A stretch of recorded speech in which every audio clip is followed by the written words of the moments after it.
What's up, everybody? I'm gonna try to make this quick video response to Mugiwara MattB, his discussion video, One Piece discussion video on the Admirals. Just really quick, I just want to say that I disagree with him on Whitebeard being mid-top tier. Just to go real quick, I believe Whitebeard should be top tier because he stated himself that Whitebeard was taking on the Admirals. Whitebeard was in Marineford.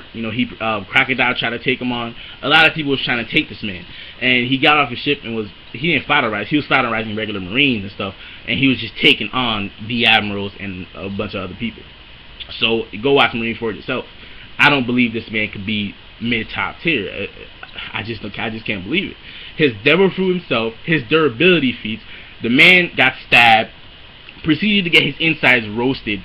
Then he was getting shot up by Blackbeard and his crew, and he still was talking and talking about One Piece. So I'm like, bro, his durability feats and his offensive feats, the Quake fruit, this man was tipping seas. If he went into Marineford with the intentions of guns blazing and just taking out everybody, I believe he could have proceeded to do that. Maybe a few exceptions. Some people wouldn't die, of course, but you have to take into consideration that Ace was locked up. Ace was in shackles. Ace was in jail, basically. So Whitebeard was proceeding with caution. He was fighting all these guys with caution, still with Ace in the back of his mind. So I don't think this man, I don't want to say he wasn't going 100%, but I don't think this man was pulling out all his tricks. He wasn't pulling out all his tricks, whatever you want to call it. He wasn't doing that. I think he was proceeding with caution in Marineford. This man, he wasn't trying to destroy it because obviously, like I said, Ace was in shackles, so Ace couldn't use his devil fruit. If anything happened to that pillar that Ace was on, he might have died. So that's what I'm just saying. His power was drained. The man was in prison and all that stuff. And we know Whitebeard, how he feels about his fleet, how he feels about his subordinates and all that stuff. He takes them on as his own kids and stuff like that. So obviously he wasn't going to go in there guns blazing. I mean, if you think that Whitebeard went into Marineford giving it all that he had in terms of he was trying to just wipe out everybody, I don't believe that. I think he was giving his all in terms of he was trying to save Ace. So you got to take that into consideration. So that being said, plus all the feats that I said, his durability, everything else, I believe that Whitebeard should be top tier. It's like saying before Whitebeard died, there was only 3 Yonkos that was top tier, but Whitebeard himself, excluded from the top tier, is mid tier, and he was a Yonko. So I don't know how that works out. And he stated that the top tier right now are the Yonkos.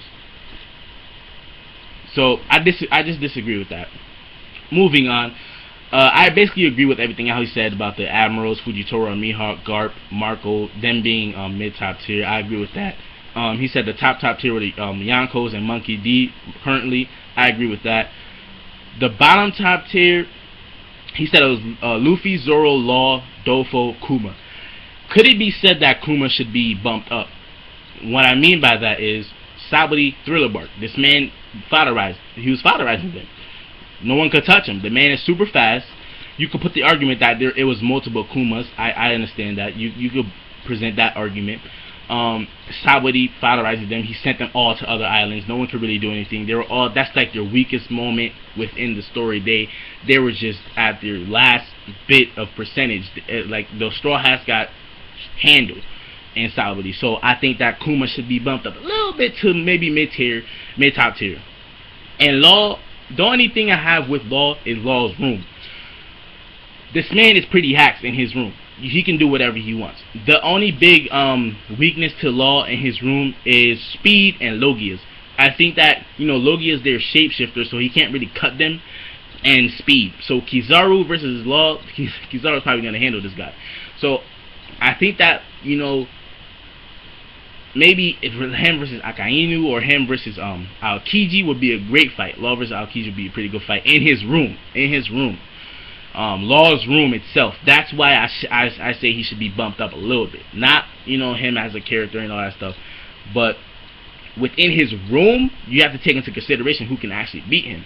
Put that into consideration, and maybe he should be bumped up to mid-top tier. Obviously, I'm not talking about Yonkos and all that shit. I'm not talking about him being top tier. That's blasphemy. I think that he should be bumped up to mid-top tier. So you might ask us the question does that mean that Luffy could beat Luffy, Zoro? like Luffy went against Mihawk, and Luffy was about to attack Mihawk. He saw his arms getting sliced off. Law could do the same thing pretty much to Luffy within his room. So I think Luffy has to rely more on his speed, and this is another conversation. I don't want to talk about this fully, but you know what I mean. Law and Kuma, I think, should be bumped up, and I think that you should add Kid into the mix, or what's his face, the dude that can control weapons. You should add him into the mix as bottom top tier. I think he should be into the bottom top tier mix. And I just want to quickly state that all the people who are saying that the Yonkos and Admirals are on the same level, stop it. That's blasphemy. It's not gonna happen, bro. The Yonkos are at a completely different level. Name an Admiral right now that can take on Blackbeard, and think about it. Name one that could take on Blackbeard himself. So, and this man got the quick fruit. So stop it. As far as we know, Shanks is pretty hacks. We haven't really seen much of Big Mom, but people are just hyping her up. So, you know, and it stated she, like he said, like Mugiwara said, this man, she was eating her subordinates, like she was eating them. So, and then Kaido with the hype. So, we pretty much know that the Yonkos are above Admiral by far. And like he said with the whole Whitebeard thing, Whitebeard went into Marineford and was basically, he took on all three Admirals. Granted, Aokiji and Kizaru weren't really that much scarred. It was really basically Akainu. He was going hard and stuff like that.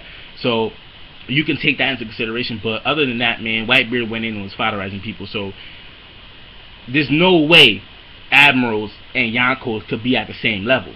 If you honestly believe this, leave it in the comment section how they're actually the same, or make a response video. I don't believe it. I don't think that the Yonkos and Admirals are anywhere near the same level. That's just me. But I also agree with MattB on that, and those terms. There's no way Yonkos and Admirals are on the same level. And one more thing about Law. In his room, he sliced up Virgil. So do what you want with that. Like one of the best armament hockey feats we've seen, and he sliced him up. So do what you want with that.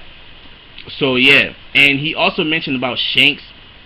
Someone said that the Admirals didn't take on Shanks because they were tired or whatever. Aokiji, Kizaru, they weren't that much tired. Shanks' second tier and first tier, they were second in command and first command. Kizaru said, Ben Beckman, I'm backing off, bro. So there's no, if he said that to Ben Beckman, you think he's gonna take on Shanks? Come on. So blasphemy. So other than that, man, I disagree with the whole Whitebeard thing, and maybe a few arrangements to the bottom tier. But other than that, his video was pretty solid. But I just disagreed. My main point was Whitebeard. I disagree with that. Other than that, guys, leave your comments down below. Hit the like button. I'm MattB. I'm out.